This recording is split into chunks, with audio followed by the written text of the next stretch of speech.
What's up, guys? 12 Gauge New Metal Film Buff Clown at you here with another video. And today I'm going to be showing off a movie that scared the ever living hell out of me when I first saw it. The Texas Chainsaw Massacre 2003 remake directed by Marcus Nispel. I'm not gonna lie to you guys. It was mainly just because like the suicide part freaked me out, yeah. Just because I remember being four and like my dad rented it on VHS and I had to cover my eyes during that part. But I remember watching it in full when I was 12 with some of my old female friends I used to have back in the day. And I mean they were scared fucking shitless, obviously, but I was but at the same time scared yet fascinated. But it wasn't even the fact that I was fascinated by the horror. I mean, yeah, but even still to this day, I'm just fascinated with how the fucking movie is made. Like, this is truly a scary ass watch. I love it to death, though. Like, 2003 not only is my favorite year for movies, but it's also my favorite year for, or I go back and forth, but it's that and 2005 and like 2006 and 2009 are like some of my favorite years for horror movies. No fucking questions about it. Well, let me show the spine real quick. Nice picture of Leatherface on both. I really loved Leatherface in this one. Andrew Bernarski, scary ass motherfucker. Of course, got a nice picture of Leatherface right there. Nice picture of the group of our kids, or the family's barbecue, if you will.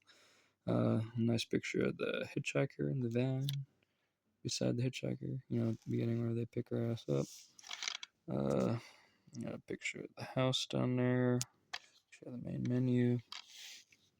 I don't actually read the re-up. I'll go ahead and kind of try to get in the habit of doing that for you guys. The re-up says, prepare yourself for a level of fear like you've never experienced before. A group of friends take a detour while traveling through the back roads of Texas and encounter a chainsaw-wielding maniac. What happens next is beyond anyone's darkest imagination and will leave you speechless and horrified. From filmmaker Michael Bay, Pearl Harbor / Bad Boys 2, and starring Jessica Biel, Seventh Heaven, comes this year's most hardcore and terrifying film. You've been warned. What makes me really excited? Oh, that's a damn good fucking song, by the way. But I actually have that song saved to one of my playlists on YouTube. But yeah, what makes me really happy about this? I mean, all these special features are pretty neat, yeah, and obviously the movie itself. But what makes me really excited is if I can ever get another fucking projector and watch this shit up here, I can hook it up and it comes with DTS surround. So that means I would actually be able to watch this fucker on the projector, which would be really cool. Because this is one of those types of movies. I remember seeing Cody Leach's review on it. Stop it, phone. I remember seeing Cody Leach's review on it and him saying it was the most scariest theater experience he had ever had whenever he was 13 when it first came out. And all I can imagine, I mean, not only all the other fucking horror movies that came out that year, but this movie in particular, like, damn. Talk about having to, like, shit 9 damn, like, logs in your fucking shorts, man, from how terrified you are. At least that's how I would be. Got a nice picture of my girlfriend there. Nah, fucking wish. Justin Timberlake, you are one lucky motherfucker. But, anyway, got the scenes right here. Or I don't even know if they're even still together, by the way. Her and Justin Timberlake. They might be. Oh, yeah, that Mirror song. Yeah, it's irrelevant. But scenes, introduction, August 18th, 1973. They're all dead. Pit stop, Old Crawford Mill. A short walk. Wrapping up. Vestiges. Bring it. Detained, face to face, poor sweet boy, finish it, basement escape, slaughterhouse, rescue, epilogue, and credits. That here. Okay. Yeah, this has always been a really cool disc in my opinion. This one actually looks kind of old too. Like, along with my Encore CD, I get the impression that, like, whoever owned this before, because I got this one in Encore on eBay. Like, that's where I went to order them from. But I get the impression that I guess both people that had it has had it for a while. This one maybe not since 2003 or 2004 or whenever. Well, maybe. I probably sometime in the mid 2000s. But that Encore CD, like, there's times I look at that damn thing, I'm like, fuck, that shit must have like straight up been right whenever it came out in late 2004. But yeah, no, this one, honestly, I don't know because it looks like still kind of new enough ish. Uh, I don't know. You want scary? This is scary. Marcus Osborne, UPN TV. At the credits there. There's radar, strong horror violence score, language and drug content. Uh, I thought it was cool. They ended up bringing back the original cinematographer that shot the original Texas Chainsaw Massacre for this one, Daniel Pearl. Uh, that's always been a fucking dream to work with that guy. But yeah, that's one highlight of this movie though, is the cinematography. Not only is it cast really well and the violence and the horrors really well. I won't spoil it too much for anyone that hasn't seen it, although the movie is like 21 fucking years old. Yeah, I watched it. Probably go ahead and click off this video and watch it. But because I'll get into a little bit of spoilers. Like I really like the part, of course, the suicide at the beginning whenever they pick up the hitchhiker. You know, this spooky ass fucking violent scene right here, and really all the movies is iconic. But I guess some highlights, of course, that scene. Really that whole entire opening, because them smoking pot and listening to Leonard Skinner, that's always a plus, because you know it's hence 1973. They're on their way to a Leonard Skinner concert. But yeah, no, I like all that, and I also like whenever Andy, both the characters Andy and Aaron, they both go to the house to try to find Aaron's boyfriend Kemper, and like they go back to the Texas Chainsaw Massacre house because you know, long story short, you know, Kemper ends up getting whacked out. Spoiler alert, you know, he ends up getting his ass fucking killed by Leatherface. You know, Leatherface takes a sledgehammer to his head. Really no surprise there. It's a fucking remake. They're basically remaking the one scene whenever oh boy gets killed in the first movie or the original movie. I think his name was Jerry. I think. Uh, but yeah, no, you have that. But you know, of course, whenever Aaron and Andy go back to the house, and you actually first get to see Leatherface. You know, whenever old Monty is, you know, yelling at them or whatever, you actually get to see Leatherface. I agree with Cody Leach, 100 fucking percent. The second you see Leatherface, you want to run just like both of those two characters do, Aaron and Andy. Like, I would be fucking out of there. They're definitely way too slow compared to what I would be doing, dude. The second that door opened, I wouldn't even have a chance to react. It, in like a matter of 2 seconds, I would be out of that fucking door. Which that's another thing I like too. I was gonna get into is the realism. Like you, I say that, but unless I'm really in that instance, but yeah, no, like even though you know that is kind of a factor, they really sell it. Like their fear though, like you buy it, they're scared, but B, how it's shot, it doesn't seem phony. Dude opens up the door, he has the chainsaw, even like his actual leather face, which certain people didn't really care for. I thought looked pretty damn good. Uh, you know, and I'm not gonna say it's just the most realistic looking skin I've ever seen or anything like that, but you know, I thought it looked really good. Like it looked scary for sure, especially whenever he was wearing Kemper's face later on.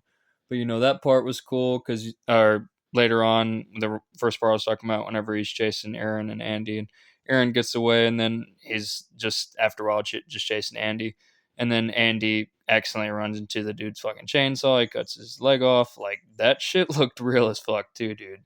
Like, like that's some damn good practical effects right there, man. Not only that, but you know, eventually end up finding out that this whole entire weird little town of people that the group of kids is trying to get help from after that girl kills herself. You find out that they're all in on being part of the family, obviously.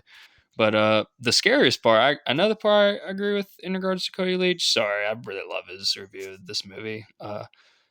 Some of his videos are kind of hit or miss. I won't get into that. I'm just trying to plug my own YouTube channel at the moment.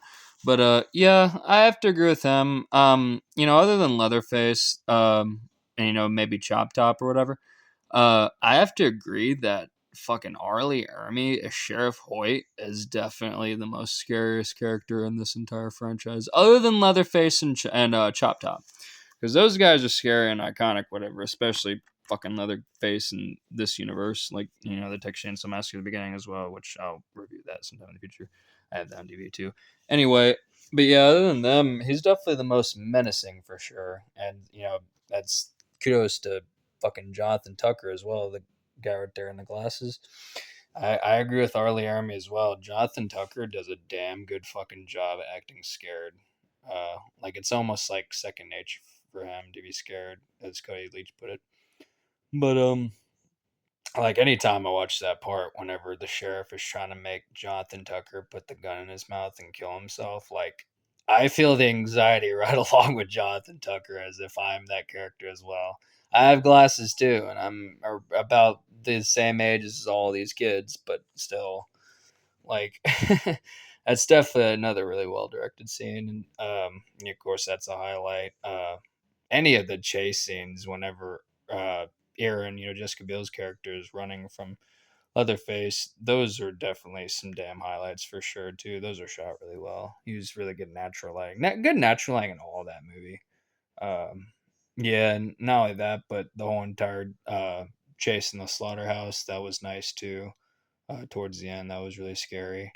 Uh, of course, whenever right before that goes down, whenever um the Leatherface throws Aaron in the basement, and then Aaron has to go Andy. She ends up finding Morgan, Jonathan Tucker's character, all tied up. They have to run from Leatherface. The little kid, Jedediah, ends up getting them out.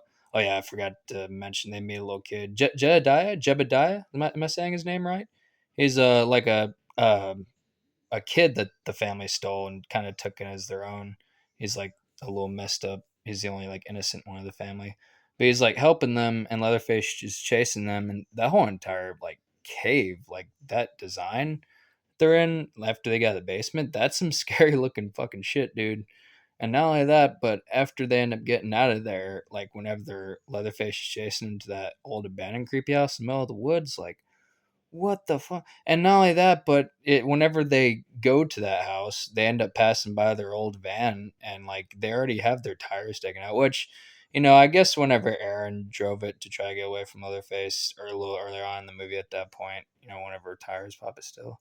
But yeah, dude, that house they end up going to, the other house, because there's, I guess, this weird town in the middle of nowhere has like houses out in the middle of literally fucking nowhere, because this house is deep into the woods. I mean, the Texas Chainsaw Massacre house is too, but you can at least see that fucker.